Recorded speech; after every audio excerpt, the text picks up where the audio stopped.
देश की राजनीति में इस समय सबसे बड़ा मुद्दा बना हुआ है महिलाओं को 33% आरक्षण देने का।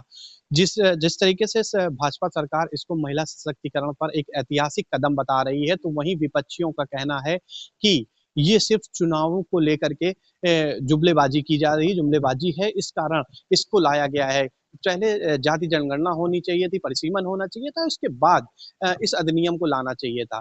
तो आखिर कानपुर में जो आम वर्ग है, उस उन महिलाओं का क्या कहना है कि आखिरकार इसमें क्यों क्या-क्या होना चाहिए? क्यों इसको आना चाहिए या नहीं आना चाहिए? क्या सही है, क्या गलत है? क्या नाम है आपका? मेरा नाम नेहा है, नेहा जुनेजा। नेहा जी, जो महिला आरक्षण अधिनियम आ रहा था, वो संसद में पेश होना था, उसके लिए वोटिंग भी हुई, लेकिन किसी न कारण से वो उतने उसको वोट नहीं मिल पाए और नहीं पास हो पाया, तो इस पर आपका क्या कहना है? मुझे तो ये समझ नहीं आ रहा कि वोट क्यों नहीं मिल पाए। हर जगह पर हमारे आजकल की महिलाएँ बहुत आगे जा रही हैं, सब कुछ मिल रहा है, बराबरी का पूरा है, तो सिर्फ़ राजनीति में हमें बराबरी का हिस्सा क्यों नहीं मिलना चाहिए?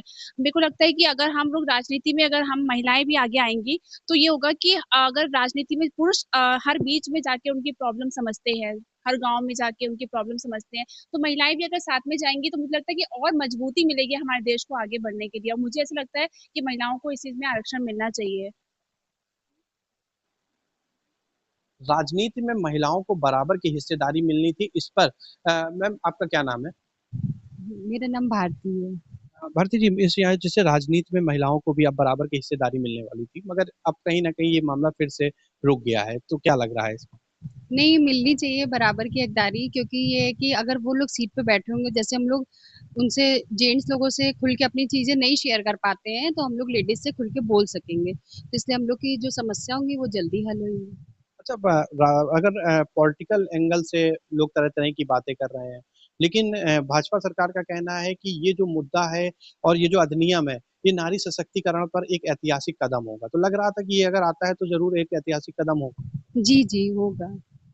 अगर लेडीज आती हैं तो अच्छा ही होगा। अगर अभी के क्या लगता है, अभी जिस तरीके से पॉलिटिकल में कम लेडीज़ आती हैं, तो उससे आप लोगों की बात वहाँ तक पहुँच पाती है या नहीं पहुँच?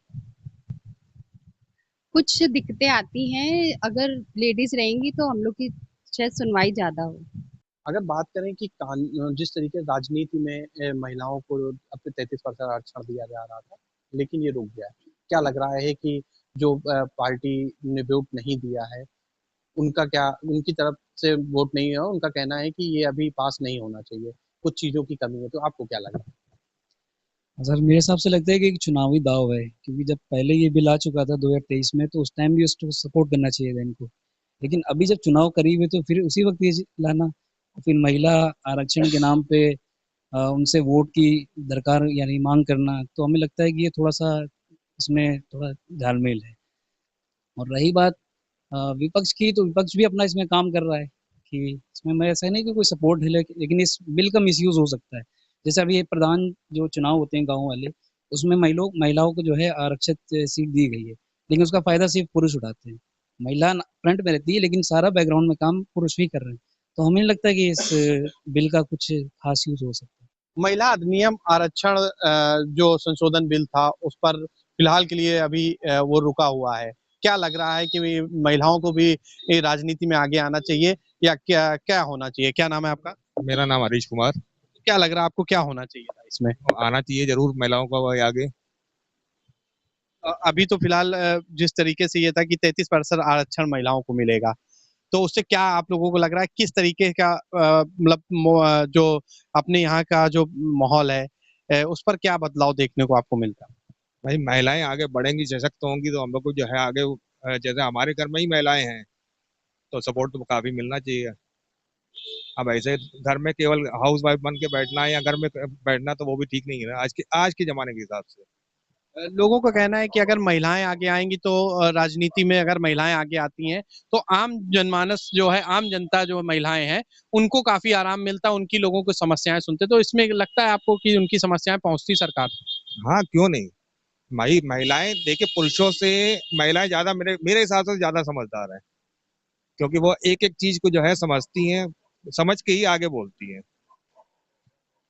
हर क्षेत्र में महिलाएं आगे बढ़ रही हैं, तो सरकार को लग रहा था कि इससे जो विधानसभा है या लोकसभा है, इसमें भी महिलाओं को 33% आरक्षण मिलना चाहिए। क्या नाम है आपका? मेरा नाम मनोज बघेल नाम है, गोविंद नगर रहता हूँ।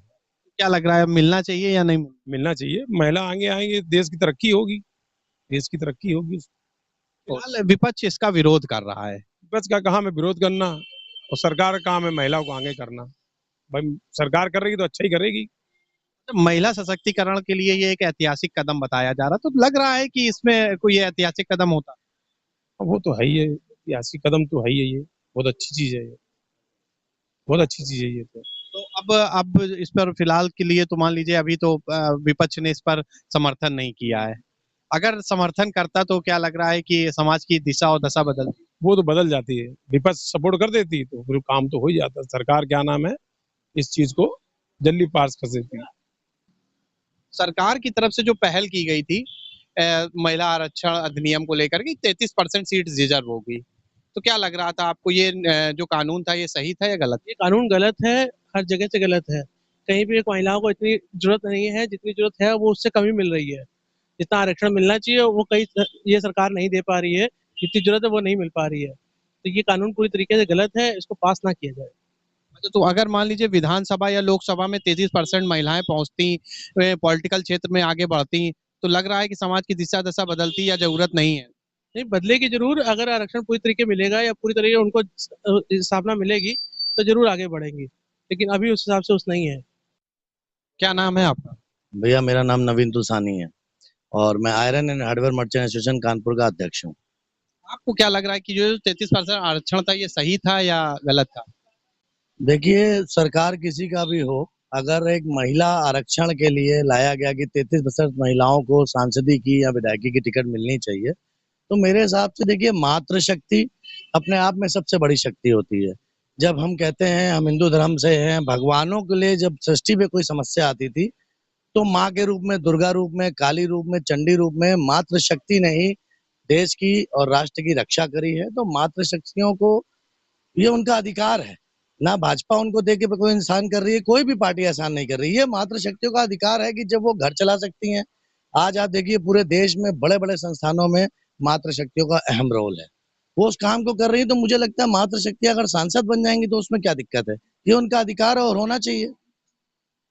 क्या नाम है आपका? मिसेस सिमरन।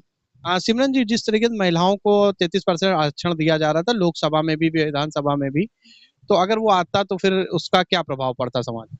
अच्छा प्रभाव पड़ता और लोग अच्छा ही समझते हैं लेडीजों के बारे में। ये हम लोग की सोच अच्छी है, मोदी जी की अच्छी सोच है कि हम लोग के लिए अच्छा सोचते हैं और जिम्मेदारी करते हैं हम लोग के लिए, हर चीज़ बढ़ाते हैं, बताते हैं, जिम्मेदारी रखते हैं। ये आपका क्या नाम है? चंद्र प्रसाद। क्या लग रहा है पॉलिटिकल क्षेत्र में भी महिलाओं की भागीदारी 33% होनी चाहिए थी या नहीं? होनी चाहिए, ठीक कर रहे हैं मोदी जी, सब बढ़िया कर रहे हैं। अच्छा, विपक्ष जो है, विपक्ष का कहना है कि मतलब विपक्ष ने इस पर सपोर्ट नहीं किया है महिलाओं के आरक्षण। कर तो रहे हैं वही महिला को कर रहे हैं सपोर्ट, आपको लग रहा है? कर रहे हैं सपोर्ट। मैम क्या नाम है आपका? मेरा नाम अंजना अरोड़ा। अंजना जी, अगर जो आरक्षण मिलने की बात हो रही थी कि 33% आरक्षण मिलता, तो क्या लग रहा है इससे कितना बदलाव समाज में आने वाला था? बहुत आ जाएगा अगर औरतें आ जाएं तो, महिलाएं आ जाएं तो। महिलाएं तो ज्यादा ही आजकल तेज हो रही हैं, सब जगह पे ही तेज हो रही हैं और हर चीज में देख लीजिए आगे हैं।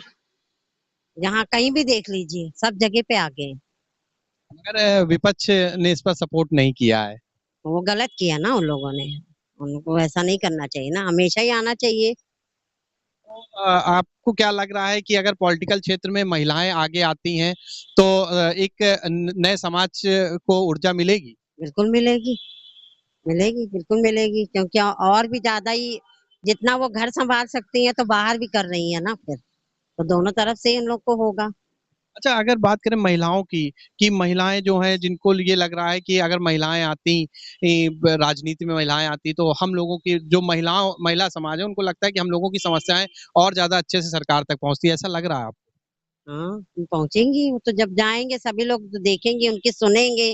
वो 4-5 लोग जो इधर उधर बैठे होंगे तो वो बातें सुनेंगे, जैसे अब आज हम बोल रहे हैं, मेरी कोई सुनेगा तो वो बताएगा उनको, तो इसी वजह से आगे बढ़ेंगी सब औरतें।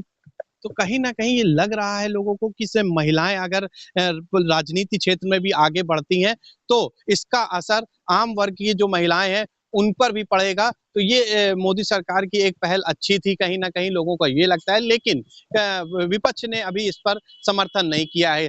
कैमरामैन सलमान हैदर के साथ पुलकित तिवारी, प्राइम न्यूज़ कानपुर।